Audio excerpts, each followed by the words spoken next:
পৃথিবী নাকি এই কমলা লেবুর মতো গোল, কিন্তু এটা ভুল। চলুন দেখা যাক কিভাবে পৃথিবীর এই গোলাকার ভুল হয়। আমরা সবাই ছোটবেলা থেকে পাঠ্য বইয়ে পড়েছি পৃথিবী গোল, পৃথিবী গোল, পৃথিবী গোল।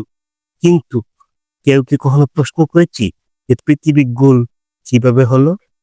পৃথিবী যদি গোল হয়ে থাকে তাহলে নিশ্চয়ই পৃথিবীর চারপাশে কেউ ঘুরেছে, তারপর প্রমাণ করেছে পৃথিবী গোল। কিন্তু না, পৃথিবীর চারপাশে আজ পর্যন্ত কেউ ঘুরে দেখতে পারেনি। আপনি পাঠ্য বইয়ের কোথাও দেখাতে পারবেন না যে পৃথিবীর শেষ প্রান্তে কেউ গিয়েছে। আপনি পৃথিবীর কারো কাছ থেকে জানতে পারবেন না যে পৃথিবীর তলদেশে কেউ গিয়েছে।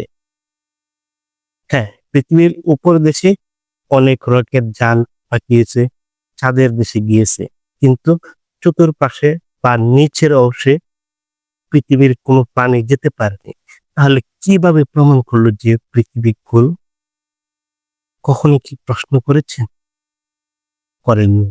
কখনো জানতেও চাননি যে পৃথিবী গোল কিভাবে প্রমাণ হয়? তাই আমি মনে করি যে পৃথিবী গোল এটা শুধুমাত্রই বৈজ্ঞানিক একটা ধারণা। বাস্তবতে পৃথিবীর চারপাশে ঘুরে কেউ দেখতে পারেনি যে পৃথিবী গোল। আসলে এই ভিডিওটা করার উদ্দেশ্য একটাই, আমরা যে ছোটবেলা থেকে পড়ে এসেছি পৃথিবী গোল, পৃথিবী গোল, পৃথিবী গোল। কিন্তু কিভাবে গোল হলো সেই ব্যাখ্যাটা কেউ জানতে চায়নি। আমি নিজেও জানি না, কিন্তু আপনারা সবাই জানার চেষ্টা করবেন পৃথিবী কি করে গোল হলো।